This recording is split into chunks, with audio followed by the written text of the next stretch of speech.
Hello everyone, a very warm welcome to यूसिन hello doctor and I am Meenakshi, your host for the show. आज हमारे साथ हैं doctor Nishat Dhakate, who is haematologist and bone marrow transplant specialist from the very popular HCG hospital. Doctor Dhakate, आपका बहुत बहुत स्वागत है।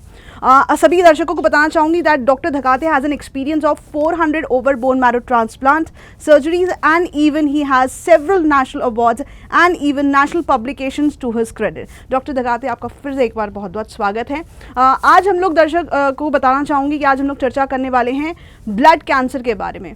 कैंसर एक बहुत वाइड सब्जेक्ट है, लेकिन ब्लड कैंसर के जो पेशेंट्स हैं कहीं ना कहीं उनके बारे में जानकारी इतनी दर्शकों को नहीं होती। उनके कई दिमाग में मिसकंसेप्शंस होते हैं, कई मिथ्स होते हैं, कई गलत धारणाएं होती हैं। इसको भी आज हम लोग सॉल्व करेंगे। उसके साथ साथ किस तरह का ट्रीटमेंट होता है, कितने टाइप्स ऑफ ब्लड कैंसर हैं, सारी चीज़ों पर विस्तार से डॉक्टर धकाते से चर्चा करेंगे।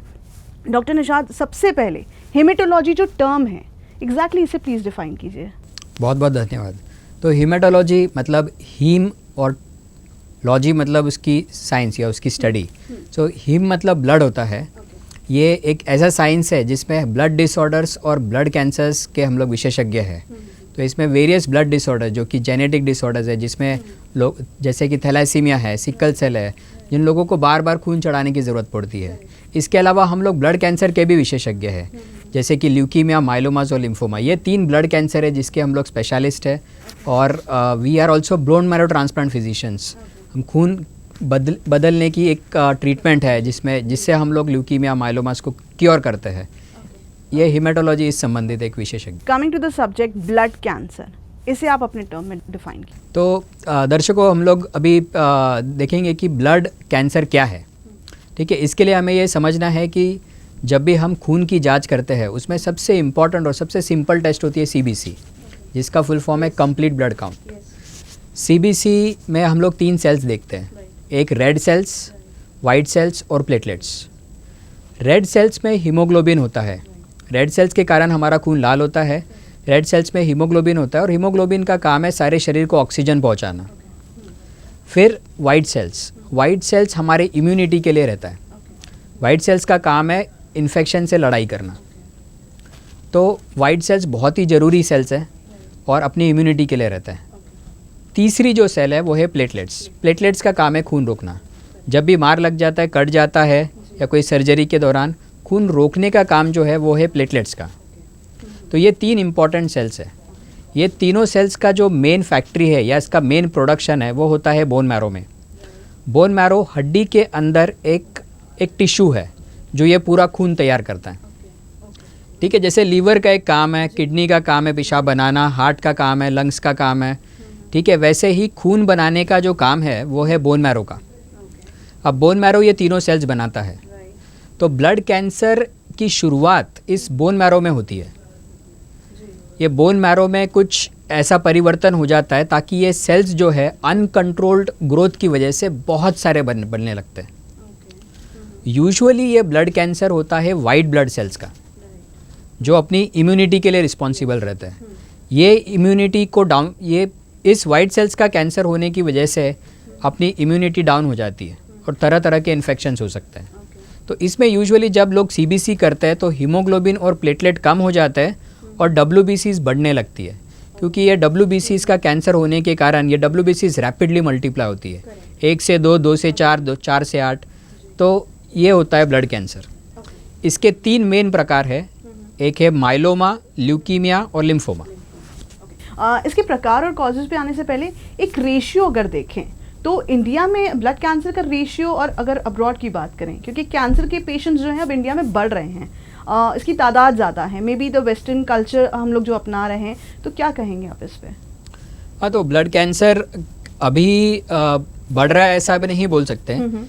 क्या है कि अभी हमारे पास नोवेल टेक्निक्स है डिटेक्ट करने के लिए, अवेयरनेस है, ब्लड टेस्ट है, जिससे ये साइंस काफ़ी एडवांस हो चुका है। तो हम लोग इसको अभी जल्दी पकड़ लेते हैं। और इसके ट्रीटमेंट में इतने एडवांसेस हुए हैं कि कुछ ब्लड कैंसर्स ऐसे हैं जिसमें एक सिंपल सी गोली से हम लोग इस कैंसर को ठीक कर सकते हैं। इसलिए as compare to western world I would say कि ये लगभग उतना ही है, उसका इंसिडेंस उतना ही है। और इसका कोई ऐसे स्पेसिफिक कारण नहीं है कि ब्लड कैंसर क्यों होता है। Correct, okay. जो आपने टाइप्स बताएं, ल्यूकेमिया, लिम्फोमिया एंड इसको अगर एक एक करके हम डिफाइन करें। ठीक है, तो ल्यूकीमिया, लिम्फोमा और माइलोमा। सो ल्यूकीमिया ब्लड कैंसर्स में सबसे तेज माना जाता है। ओके। ल्यूकीमिया के दो मुख्य प्रकार है, एक एक्यूट और एक क्रॉनिक। ओके। एक्यूट ल्यूकीमिया मतलब ये कि बहुत तेज, इसके सेल्स इतने तेजी से बढ़ते हैं कि विद इन मंथ मतलब पेशेंट सीरियस हो सकता है। ओके। और एक क्रॉनिक ल्यूकीमिया होता है। क्रॉनिक ल्यूकीमिया धीरे धीरे बढ़ने वाला कैंसर है। Okay. ये कई सालों तक पेशेंट को रहता है, पता नहीं चलता है, किसी कारण ओके। कुछ सिम्टम्स की वजह से पेशेंट्स हाँ। सीबीसी की जांच करते हैं और उसमें हमें पता चलता है क्रॉनिक है। ओके। तो एक्यूट ल्यूकीमिया और क्रॉनिक ल्यूकीमिया, एक्यूट बहुत तेजी से बढ़ने वाला, क्रॉनिक धीमी गति वाला, धीरे बढ़ने वाला। ओके। ये cancer acute leukaemia bone marrow में यूजुअली तैयार, इसकी मेन जो प्रोडक्ट तैयार जहाँ से शुरुआत होती है वो बोन मैरो होती है, और सिम्टम्स भी उसी तरह बोन मैरो के सिम्टम्स होते हैं। Okay. जैसे कि WBC काउंट बढ़ना और हीमोग्लोबिन प्लेटलेट कम होना। अब बात करते हैं लिम्फोमा की, जी जो सेकेंड मोस्ट कॉमन। जी। लिम्फोमा गठानों का कैंसर है, बेसिकली लिम्फ नोड्स का कैंसर है। शरीर में लिम्फ नोड्स होते हैं, ये छोटे छोटे ग्लैंड्स हैं, ये नॉर्मली भी होते हैं। यस। तो ये ग्लैंड्स का कैंसर होना, उसको हम लोग लिम्फ नोड्स कहते हैं, लिम्फोमा कहते हैं। राइट। एक गले की गठाने बढ़ने लगती है, टॉन्सिल्स बढ़ने लगते हैं, बगल की गठाने बढ़ने लगती है, जांघ की गठाने बढ़ने लगती है, पेट में गठाने होती है, कोई मेजर ऑर्गन कॉम्प्रोमाइज हो सकता है, जैसे कि किडनी हो सकती है, फेफड़ों में पानी जमा हो सकता है, ये कैंसर ब्रेन में जा सकता है। जी। ओके। तो मल्टीपल ऑर्गन्स लिम्फोमा इन्वॉल्व कर सकता है, बट ये मेनली ना बड़ी बड़ी गठाने तैयार करता है जो बाहर से दिखती है। ओके। हाँ, वो महसूस की जा सकती हैं। हाँ, Okay. जो फील की जा सकती जी, है, जी। पैल्पेट की जा सकती है। राइट। तीसरा जो ब्लड कैंसर है वो है माइलोमा। अब माइलोमा यूजुअली बुजुर्गों में होता है, ओके। एक अप्रोक्सीमेटली 60 के बाद। ओके। माइलोमा एक ऐसा कैंसर है जिसमें हीमोग्लोबिन कम होता है, बोनी पेन्स होते हैं, बहुत ज़्यादा बैक एक होता है, Muscles, हाँ। हड्डियाँ कमज़ोर हो जाती है, अच्छा। हड्डियों में फ्रैक्चर हो सकता है, ओके। किडनी फेल हो सकती है, और शरीर का कैल्शियम लेवल बढ़ जाता है। ओके। तो माइलोमा मेनली बहुत सी बार ये कि किडनी स्पेशलिस्ट के पास ये पेशेंट्स पहुंचते हैं कि उनका क्रिएटिनिन बढ़ चुका है, ओह। तो हमें पता चलता है कि फिर हम लोग इन्वेस्टिगेट करते हैं, हीमोग्लोबिन कम है, क्रिएटिनिन Right, बढ़ा हुआ है, right. तब हम डायग्नोस करते हैं कि पेशेंट को माइलोमा हुआ है। Correct. What are the causes of blood cancer?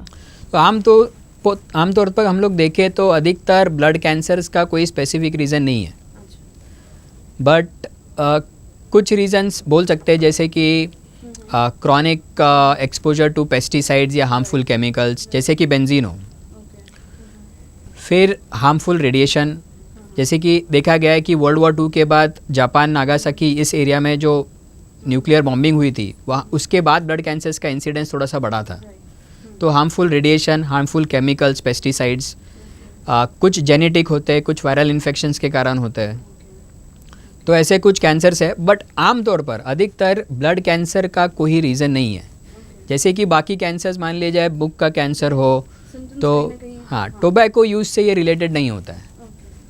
तो एक पर्टिकुलर कॉजल रिलेशन इसमें नहीं है, ये अपने आप होता है, बहुत अधिकतर इसका कोई कॉज नहीं है।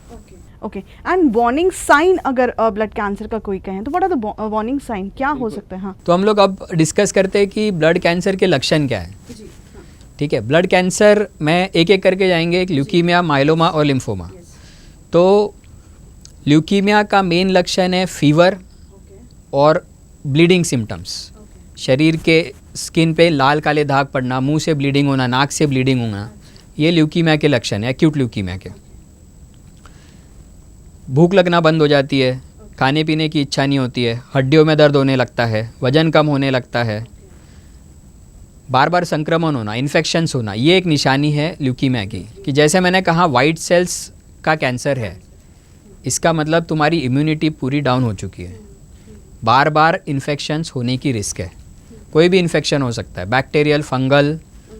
आमतौर पर अपनी इम्यूनिटी के कारण यूजुअली ये इन्फेक्शंस सीरियस नहीं होते हैं, बट ल्यूकीमिया के पेशेंट्स में ये बड़ा इन्फेक्शन हो सकता है जो कि जानलेवा भी हो सकता है। न्यूमोनिया हो सकता है, यूरिनरी ट्रैक्ट इन्फेक्शन है, ठीक है, तो ये इन्फेक्शंस जानलेवा भी हो सकते हैं। इसलिए ल्यूकीमिया में फीवर आना, फीवर वैसे कई कारण से आता है, but fever can be a sign of leukaemia. But उसमें बाकी चीज़ें भी देखना है, बाकी बहुत सारी चीज़ें देखना है, ठीक है। ल्यूकीमिया इज़ रेयर, बट हमें समझना है कि अनएक्सप्लेन्ड फीवर है, फीवर चलते ही जा रहा है, उसका कोई कारण नहीं मिल रहा है, ठीक है, बार बार इन्फेक्शंस हो रहे हैं, तो ये कुछ लक्षण हो सकते हैं। बराबर। CBC की जांच करवाना है, उसमें हमें कुछ आइडिया मिलती है। पेरिफेरल स्मीयर करवाना है, जब हम ब्लड माइक्रोस्कोप में देखते हैं उससे कुछ लक्षण पता चलता है हमें। अब दूसरा है लिम्फोमा। लिम्फोमा में जैसे मैं बता चुका हूँ कि लिम्फोमा में गठानें आती है, बड़ी बड़ी गठानें आती है, गले में गठान आती है स्पेसिफिकली। ठीक है, लिम्फोमा बच्चों में भी हो सकता है, अडल्ट में भी हो सकता है। बगल में एक्जिला में गठानें आ सकती है, जांग में गठानें आ सकती है। बाकी ये लिम्फोमा किसी पर्टिकुलर ऑर्गन को इन्वॉल्व करता है तो उस रिलेटेड सिम्टम्स आते हैं। जैसे लंग्स इन्वॉल्व करता है तो लंग्स में पानी भर जाता है, पेशेंट की सांस फूलने लगती है, प्लूरल इफ्यूजन हो जाता है। पेट में गठानें बढ़ जाती है तो पेशेंट की भूख कम हो जाती है, पेट फूलने लगता है। अगर किडनी को इन्वॉल्व करता है तो पेशाब में दिक्कत आ सकती है, क्रिएटिनिन बढ़ सकता है। तो ये लिम्फोमा के लक्षण हैं। बार बार बुखार आना भी होता है लिम्फोमा में, भूख लगना कम हो जाती है। अब तीसरा जो ब्लड कैंसर है वो है मेनली माइलोमा। सो माइलोमा में भी किडनी खराब होने लगती है तो क्रिएटिनिन बढ़ जाता है, भूख नहीं लगती है, अक्सर वॉमिटिंग लगती है। बैक एक बहुत ही टिपिकल है माइलोमा के लिए। सीवियर बैक एक होता है एक बुजुर्ग पेशेंट में जिसकी किडनी इन्वॉल्व है, हीमोग्लोबिन कम है, तो उसमें ये माइलोमा के लक्षण हो सकते हैं। ओके, कोई एज लिमिट ब्लड कैंसर में कि हाँ इस एज लिमिट को होना एक? नहीं, ऐसी कोई एज लिमिट नहीं है। बच्चों में ल्यूकीमियाज बच्चों में भी हो सकता है, मिडल एज्ड अडल्ट्स में भी हो सकता है। बाय बर्थ बच्चों में पाया जाता है या फिर? बहुत ही रेयर है, बहुत ही रेयर वो बाय बर्थ हो सकता है, जिसको हम जो कंजेनाइटल या ल्यूकीमिया कहते हैं। But usually it is an acquired disease, acquired problem है, बाद में होता है। जी, कहीं ना कहीं इसके डायग्नोस के प्रोसीजर के बारे में जानना चाहिए, किस तरह से देखा जाता है? क्योंकि जैसे आपने डॉक्टर जो सिम्टम्स बताए हैं जो भी हैं, ये यूजुअली एक मेंटालिटी देखी गई, एक ह्यूमन बिहेवियर देखा गया है कि पेशेंट्स कुछ भी होने तक डॉक्टर को तुरंत अप्रोच नहीं करते हैं, दे अप्रोच डॉक्टर को लेट किया जाता है। एंड इसके सिम्टम्स ऐसे हैं कि शायद ये लेट अप्रोच के कारण जो कंडीशन है वो सिवियर हो जाए। क्या ऐसी स्थिति हो सकती है? बिल्कुल, सबसे बहुत इंपॉर्टेंट क्वेश्चन है कि पहले डायग्नोसिस के बारे में बात करते हैं कि ब्लड कैंसर्स को डायग्नोस कैसे किया जाता है। तो जैसे कि मैंने कहा कि सबसे कॉमन और सबसे सिंपल टेस्ट है वो है CBC, correct, complete blood count. Yes. Usually इसमें हीमोग्लोबिन कम होने लगता है और WBCs बढ़ने लगती है। और इसका एक रेशो होता है। WBCs में कई तरह के WBCs होते हैं, न्यूट्रोफिल्स, लिम्फोसाइट्स, तो ये रेशो बदलने लगता है, WBC बढ़ने लगती है। तो CBC से हमें थोड़ा सा अंदाजा आता है। फिर हम पेरिफेरल स्मीयर चेक करते हैं, मतलब माइक्रोस्कोप में देखते हैं खून को। तो उसमें हमें कुछ खराब सेल्स दिखाई देते हैं या कैंसर के सेल्स दिखाई देते हैं। जी। तो वो एक लक्षण है, वो एक पॉइंट हो गया। फिर सबसे इम्पॉर्टेंट टेस्ट जो है ब्लड कैंसर को कंफर्म करने के लिए है वो है बोन मैरो की जांच। राइट। और लिम्फोमास में गठान की जांच, जो गठान बड़ी है, जो टिश्यू बड़ा है, उसकी जांच करना, जिसको बोलते हैं बायोप्सी। तो बोन मैरो एस्पिरेशन, बायोप्सी और लिम्फ नोड की बायोप्सी, ये कंफर्मेटरी जांच है। ये जांच करने के बाद हम इस पे कुछ स्पेशल टेस्ट करते हैं, जैसे कि IHC हो गया, फ्लो साइटोमेट्री, ये स्पेशल टेस्ट है। ये स्पेशल टेस्ट से हम कंफर्म करते हैं उसका टाइप क्या है। ओके। तो ये मेन टेस्ट होगी डायग्नोसिस के लिए। स्टेजेस के बारे में जानना चाहेंगे, और स्टेजेस से पहले डॉक्टर, जो मैंने कहा कि कहीं ना कहीं लेट अप्रोच जब डॉक्टर को करते हैं, तो इस स्थिति में मुझे लगता है कि ब्लड कैंसर में सबसे ज़्यादा पेशेंट लेट अप्रोच करते हैं, तो क्या ये सच है? बिल्कुल। तो कुछ पेशेंट्स लेट आते हैं हमारे पास, जिसके कारण उनका कैंसर स्टेज 2 था तो स्टेज 3 या स्टेज 4 हो जाता है। बिल्कुल, ये इसके लिए इसीलिए अवेयरनेस बहुत ज़्यादा ज़रूरी है। ठीक है, कोई भी सिम्टम्स होने पर जो ठीक नहीं होते हैं वो अपने डॉक्टर के पास जाए, कुछ ब्लड टेस्ट कराए। ठीक है, हीमोग्लोबिन कम होने पे हीमेटोलॉजिस्ट से मिले या विशेषज्ञ से मिले, तो इससे हम लोग इस कैंसर को जल्दी पकड़ सकते हैं। करेक्ट है। स्पेशल एक्सपर्ट्स हमारे नागपुर में अब अवेलेबल है, एडवांस टेक्नोलॉजी अवेलेबल है, एंड HCG स्पेशली कैंसर के लिए ही काम करता है। तो यहाँ हर एक स्पेशलिस्ट अवेलेबल है जहाँ आप जाकर एक अपना चेकअप करवा सकते हैं। स्टेजेस के बारे में जानना चाहेंगे कि ब्लड कैंसर के जो स्टेजेस हैं, ये 3 जो प्रकार हैं, इसके बारे में बताइए। बिल्कुल, तो सबसे पहले ल्यूकीमिया की बात करते हैं। ल्यूकीमिया में देखिए बहुत ही सिंपल चीज़ है। ल्यूकीमिया मतलब एक बहुत ही एग्रेसिव ब्लड कैंसर है। और जहाँ जहाँ ब्लड जाता है ल्यूकीमिया के सेल्स और कैंसर के सेल्स वहाँ वहाँ जाते हैं। तो इसका कोई स्टेज निकाल नहीं सकते हम लोग। इसमें होता है एक रिस्क स्ट्रैटिफिकेशन होता है, जैसे कि ये अच्छा है या बुरा है, ठीक है, जल्दी ठीक होने वाला है, जल्दी कंट्रोल होने वाला है, या प्रोग्नोसिस ख़राब है, तो उसको रिस्क स्ट्रैटिफिकेशन बोलते हैं। अच्छा है या बुरा है। जो अच्छा है उसमें हम लोग सिर्फ कीमोथेरेपी देते हैं, जो बुरा है उसमें ट्रांसप्लांट की ज़रूरत पड़ सकती है, बोन मैरो ट्रांसप्लांट की, ठीक है। लिम्फोमा गठानों का कैंसर है, उसमें हम लोग सीटी स्कैन या फिर पेट स्कैन करके इसकी स्टेज पता करते हैं। तो स्टेज 1, 2, 3, 4 ऐसे 4 स्टेज होते हैं लिम्फोमा में। माइलोमा में भी 3 स्टेज होते हैं, स्टेज 1, 2, 3। ये भी किसी कुछ जेनेटिक टेस्ट्स हम लोग करते हैं डायग्नोसिस के बाद, उससे हम लोग इसका रिस्क स्ट्रैटिफिकेशन या स्टेजिंग करते हैं माइलोमा में। ओके कहीं ना कहीं डॉक्टर, टीनेजर्स और अडल्ट्स यहाँ अब जो मेडिकल इश्यूज हैं बढ़ते ही जा रहे हैं। पहले कई सारी ऐसी समस्याएं थी जो बुजुर्गों में पाई जाती थी, लेकिन अब सीन बदल चुका है। There is a lot of difference in current scenario. अगर बात करें तो अडल्ट्स में are there any signs of blood cancer, ऐसा कोई पाए जाते हैं? अडल्ट्स में वही लक्षण तो हम ऑलरेडी डिस्कस कर चुके हैं। लक्षण सेम ही है, बार बार इन्फेक्शन होना, बुखार आना, नाक ब्लीडिंग होना, अनयूजुअल ब्लीडिंग होना, बुखार लंबे समय तक रहना। सिम्टम्स अडल्ट्स और बुज़ुर्गों में सेम है।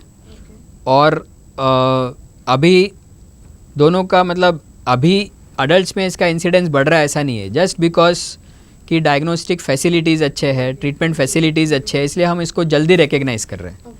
But otherwise I feel the incidence is same.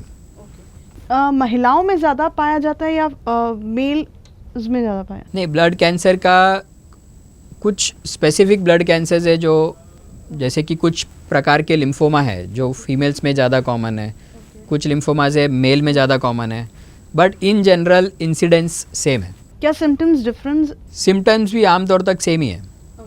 Okay कहीं ना कहीं एक क्रॉनिक और आपने जो अक्यूट ब्लड कैंसर के बारे में बताया, इसमें अगर एक डिफरेंस क्लैरिटी अगर तरीके से बताएं हम दर्शकों तो प्लीज। सो एक्यूट मतलब कुछ ही महीने में हुआ है, और एक्यूट पेशेंट बहुत ही सीरियस रहता है। एक्यूट ल्यूकीमिया का पेशेंट बहुत सीरियस रहता है, उसको बुखार आता रहता है, ब्लीडिंग होती रहती है, ठीक है, और बहुत ज़्यादा सीवियर बोनी पेन्स के कारण उनकी कंडीशन बहुत ख़राब रहती है।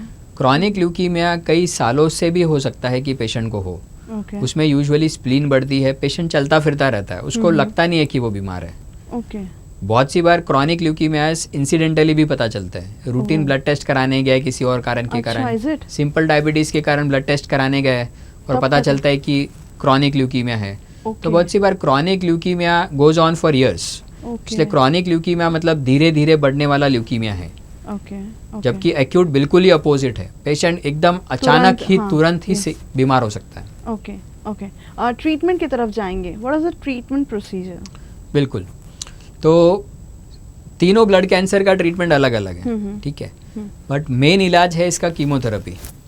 अब पहले बहुत सी गलत फहमियाँ थी कि या कीमोथेरेपी से ये हो जाएगा, वो हो जाएगा, बहुत ज़्यादा उल्टियाँ होगी, पेशेंट से बीमार हो जाएगा, नहीं लेनी चाहिए, ये करना चाहिए, वो करना चाहिए, ठीक है। अभी ज़माना बदल चुका है, बहुत सारे एडवांसेस हो चुके हैं। कुछ ऐसी दवाइयाँ हमारे में जिसके कोई साइड इफेक्ट नहीं है, टारगेटेड मॉलिक्यूल्स है, बिल्कुल कैंसर को जाके टारगेट करता है, बाकी कोई भी नुकसान नहीं पहुंचाता, साइड इफेक्ट्स एकदम मिनिमल है।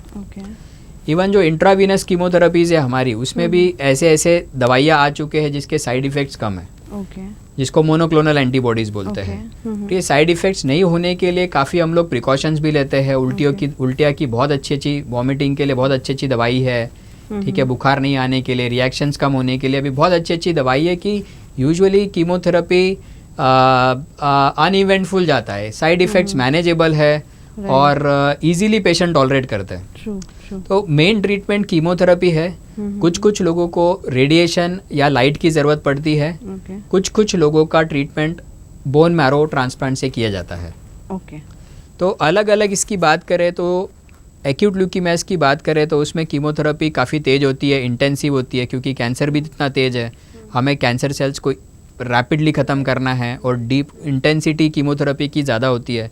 यूजुअली पेशेंट्स इंडोर रहते हैं, एडमिशन की ज़रूरत पड़ती है। क्रॉनिक ल्यूकीमियाज में सबसे बेस्ट एग्जांपल दूंगा क्रॉनिक माइलॉइड ल्यूकीमिया CML, एक तरीके का CML, एक तरीके का क्रॉनिक ल्यूकीमिया है। इसमें पिछले 20 साल में इतने एडवांसेस हुए कि सिर्फ एक सिंगल टैबलेट खानी है, घर बैठे बैठे इलाज करना है, घर बैठे बैठे, बिल्कुल कहीं कोई रिस्ट्रिक्शंस नहीं, जो करना है कर सकते हैं, जहाँ फॉरेन टूर जाना है जा सकते हैं, एक टैबलेट बस खानी है और तुम्हारी लाइफ बैलेंस्ड, एकदम कंट्रोल्ड, ऑक्यूपेशनल कोई प्रॉब्लम नहीं, ठीक है, लाइफ स्पैन, लाइफ एक्सपेक्टेंसी में प्रॉब्लम नहीं, वो नॉर्मल बाकी लोगों के जैसे जी सकते हैं। तो इतने एडवांसेस हो चुके हैं कि अभी अवेयरनेस इसीलिए ज़रूरी है कि पहले माना जाता था कि ब्लड कैंसर हो गया मतलब end of the life, end of the story, ठीक है, ट्रीटमेंट पॉसिबल नहीं है या ट्रीटमेंट है ही नहीं। बट अभी इतने अच्छे एडवांसेस हो चुके हैं कि आपका ट्रीटमेंट बहुत ही सजग हो सकता है। दूसरी बात इम्पॉर्टेंट ये है कि ब्लड कैंसर जो है हमेशा क्यूरेबल रहता है, they have a curative potential. उसमें रिस्क स्ट्रैटिफिकेशन स्टेजेस ज़रूर होते हैं, बट हर ब्लड कैंसर को एक क्यूरेटिव पोटेंशियल रहता है। इसलिए अपने डॉक्टर से मिलना, उनसे इलाज समझना और इलाज कराना ये बहुत ज़रूरी है। तो ल्यूकीमियाज में पेशेंट हम एडमिट रखते हैं, एक्यूट ल्यूकीमियाज में, क्रॉनिक में टैबलेट्स ही खाना है। अब बात करते हैं लिम्फोमा की। तो लिम्फोमा में भी यूजुअली इंट्रावीनस कीमोथेरेपी रहती है, जो डे केयर एडमिशन प्रोसीजर रहता है, एक दिन आना है, सुबह आना है, कीमोथेरेपी लेके घर जाना है। इसके अलावा रेडिएशन, लाइट देना पड़ता है, कुछ लोगों को लाइट की ज़रूरत पड़ती है। माइलोमा में भी दोनों तरीके की कीमोथेरेपी है, कुछ ओरल टैबलेट्स है, कुछ इंट्रावीनस कीमोथेरेपीज़ है। और लास्ट 5 to 10 ईयर्स में माइलोमा में बहुत एडवांसेस हुए, बहुत अच्छी 8 से 10 अच्छे मॉलिक्यूल आए हैं, जिसके कारण माइलोमा का पूरा रेवोल्यूशनरी ये हो चुका है। इतना कि कुछ माइलोमास अभी 10-10, 20-20 साल आराम से जीते हैं, ठीक है। जैसे मैंने कहा था, माइलोमा बुजुर्गों का कैंसर है, एक अप्रॉक्सीमेटली 60 ईयर्स के बाद होता है, बट फिर भी 20-20 साल लोग जीते हैं और बहुत अच्छी क्वालिटी ऑफ लाइफ दे सकते हैं हम लोग पेशेंट्स को, ठीक है। अब कुछ ब्लड कैंसर्स है, ल्यूकीमिया, माइलोमा, लिम्फोमा, ये कीमोथेरेपी को अच्छे से रिस्पॉन्ड नहीं करते हैं या कुछ एग्रेसिव रहता है, जिसमें हमें बोन मैरो ट्रांसप्लांट की ज़रूरत पड़ती है। तो बोन मैरो ट्रांसप्लांट एक बहुत ही स्पेशल एक यूनिक टेक्निक है कैंसर को ख़त्म करने के लिए। इसमें काफ़ी एक्सपर्टीज़ लगती है जो हमारे पास है, और हम लोग पिछले 4 साल से बोन मैरो ट्रांसप्लांट कर रहे हैं। हमने काफ़ी पेशेंट्स को सक्सेसफुली बोन मैरो ट्रांसप्लांट करके उनका इलाज किया हुआ है। किस तरह किया जाता है ये बोन मैरो ट्रांसप्लांट जो है, ये प्रोसीजर को थोड़ा सा अगर आप बिल्कुल, बोन मैरो ट्रांसप्लांट के 2 टाइप है, एक ऑटोलोगस और एक एलोजेनिक। इसमें मतलब ऑटोलोगस मतलब हम लोग पेशेंट के ही स्टेम सेल्स लेते हैं। जैसे स्टेम सेल क्या होता है अभी, स्टेम सेल जैसे रेड सेल, वाइट सेल और प्लेटलेट्स, इसकी जो प्रिकर्सर है, मतलब इसका जो पहले का स्टेज है, जिसको हम लोग मूल कोशिका या मदर सेल कहते हैं, ये mother cell red cell, white cell, platelet तीनों में बन सकता है। तो ये स्टेम सेल जो है हम लोग बेसिकली इसको लेते हैं और फिर ट्रांसप्लांट करते हैं। तो ऑटोलोगस में हम लोग पेशेंट के ही ओन स्टेम सेल्स लेते हैं, पेशेंट को एक बड़ी कीमोथेरेपी दी जाती है और बाद में ये स्टेम सेल्स पेशेंट को ही देते हैं। मतलब पेशेंट के ही स्टेम सेल्स हम लोग पेशेंट को ही दे रहे हैं, बट इसके बीच में हम लोग एक कीमोथेरेपी दे रहे हैं। स्टेम सेल्स ले लिए, एक बड़ी कीमोथेरेपी दी पेशेंट को, और फिर वो स्टेम सेल्स हमने पेशेंट को वापस दिए। तो इस कीमोथेरेपी देने से पेशेंट का जो बचा हुआ कैंसर है वो पूरी तरह ख़त्म हो जाता है, और फिर ये नए स्टेम सेल्स बोन मैरो में जाके ये अपना एक घर बनाते हैं और काम करना शुरू करते हैं। एलोजेनिक स्टेम सेल ट्रांसप्लांट ये दूसरा, ये यूजुअली हम लोग ल्यूकीमियाज में करते हैं, एक्यूट ल्यूकीमियाज में, और इसमें हमें एक डोनर की ज़रूरत पड़ती है। अब बोन मैरो ट्रांसप्लांट एक बहुत ही खास चीज़ है। अपने kidney transplant, liver transplant, heart transplant सुना होगा। किडनी ट्रांसप्लांट, लीवर ट्रांसप्लांट में डोनर को एक kidney, liver, part of liver, heart देना पड़ता है, बट बोन मैरो ट्रांसप्लांट ऐसा नहीं है। कुछ देने की ज़रूरत नहीं है, सिर्फ कुछ ml ब्लड देना है, 200 से 300 ml ब्लड देना है, और वो डोनर में अपने आप तैयार हो जाता है। कोई साइड इफ़ेक्ट नहीं है, डोनर को 0% रिस्क है, कोई ऑपरेशन नहीं, कोई धोखा नहीं, एकदम मतलब लीवर ट्रांसप्लांट, किडनी ट्रांसप्लांट से बिल्कुल अलग है। कहीं ना कहीं पेशेंट्स को कैंसर में एक मोटिवेशन की बहुत ज़रूरत होती है एंड कैंसर शब्द से ही लोग एक भयभीत हो जाते हैं, डर जाते हैं। ऐसे टाइम पर किस तरह का मोटिवेशन, क्योंकि आपके पास इतने सारे पेशेंट्स आप डील करते हैं, कहीं ना कहीं फैमिली मोटिवेशन और साथ साथ पेशेंट का मोटिवेशन, उनका मोराल बूस्ट करना बहुत ज़रूरी है, तो किस तरह से किया जाता है ये? बिल्कुल। तो जब भी कोई फैमिली आती है हमारे पास, पेशेंट आता है, तो ऑब्वियसली कि कैंसर का नाम सुनते ही उन्हें काफ़ी डर लग जाता है। कैंसर के नाम से ही काफ़ी लोग डर जाते हैं। मगर इसमें ये बात हम लोग सबसे पहले समझा दें कि ब्लड कैंसर की एक ख़ास बात है कि ये क्यूरेबल कैंसर्स होते हैं, दे कैन बी क्योर्ड। ठीक है, सही समय पे डायग्नोसिस होना, सही समय पे ट्रीटमेंट लेना, ये बहुत ज़्यादा ज़रूरी है। पेशेंट की फैमिली का सपोर्ट बहुत ज़्यादा ज़रूरी है। पेशेंट की फैमिली का साथ, उनके रिलेटिव्स का साथ, ये बहुत ज़्यादा ज़रूरी है। हम उन्हें मोटिवेट करते हैं, हम उसे समझाते हैं। हमारे यहाँ छोटे छोटे बच्चे आते हैं ब्लड कैंसर का इलाज करने के लिए, तो हम लोग उनको पुराने ब्लड कैंसर के जो पेशेंट्स हैं ठीक हुए, उनकी फ़ोटो शेयर करते हैं, उनको दिखाते हैं, उनसे मिलवाते हैं, उनका मोरल बूस्ट करते हैं, और फिर वो उनको देख के अपना ट्रीटमेंट के लिए रेडी हो जाते हैं। ठीक है, ऐसे धीरे धीरे जो भी कैंसर के मरीज़ ठीक हुए हम उनसे मिलवाते हैं, इंटरेक्ट करवाते हैं। इसके अलावा हॉस्पिटल में काफ़ी एक्टिविटी चलती है कैंसर पेशेंट्स के लिए। ठीक है, जैसे कि बहुत सारे सोशल गैदरिंग्स रहते हैं, कुछ फिजियोथेरेपी एक्सरसाइजेस है, कुछ singing competition, dancing competition, recipes वगैरह, ऐसे ऐसे कई वीडियोस हम लोग बनाते हैं और पेशेंट को एकदम बहुत ही एक अच्छा वातावरण के साथ उन्हें ट्रीट किया जाता है। जी, ये बहुत ज़रूरी है कैंसर पेशेंट के लिए, क्योंकि जब उन्हें पता चलता है कि उन्हें कैंसर डायग्नोस हुआ है, तो आधी तो उनकी जो कैपेसिटी है, अंदर का जो एक इनर पावर है, वो कहीं ना कहीं बहुत ज़्यादा ट्रिगर हो जाता है, और इसमें ये चीज़ बहुत ज़रूरी है और HCG इसके लिए बहुत बेहतरीन काम कर रहा है। डॉक्टर, मेडिकेशंस का जो आपने रोल बताया, टैबलेट्स, मेडिसिन्स का काफ़ी अच्छा रोल बताया, ये बहुत एडवांसमेंट है, और इस बारे में आप क्या कहेंगे? बिल्कुल। तो सभी टाइप के ब्लड कैंसर जो मैंने बताया, तीनों ब्लड कैंसर्स, इनों में इसमें टैबलेट्स और मेडिसिन्स का लास्ट 10 ईयर्स में एक बहुत ही रेवोल्यूशनरी चेंज हुआ है। पूरा ट्रीटमेंट पैराडाइम चेंज हो चुका है। ठीक है, ये मॉलिक्यूल्स अभी जो आए हैं बिल्कुल टारगेटेड है। टारगेटेड मतलब कैंसर का जो जेनेटिक म्यूटेशन हुआ है, जहाँ से ये कैंसर तैयार हुआ है, बराबर वहाँ जाके असर करता है। ठीक है, तो इसके कारण क्या होता है कि बॉडी पे बाकी नॉर्मल टिश्यूज़ पे साइड इफ़ेक्ट्स बहुत कम होते हैं, और ये टैबलेट्स पेशेंट घर पे ले सकता है विथ मिनिमम साइड इफ़ेक्ट्स। तो ये एक इतनी अच्छी बात है मतलब पेशेंट्स के लिए कि एक बहुत ही अच्छी ट्रीटमेंट अवेलेबल है। एडवांसेस इतने हो चुके हैं कि मेडिसिन सस्ते होते जा रहे हैं, कॉस्टली नहीं है, और साइड इफ़ेक्ट्स कम है।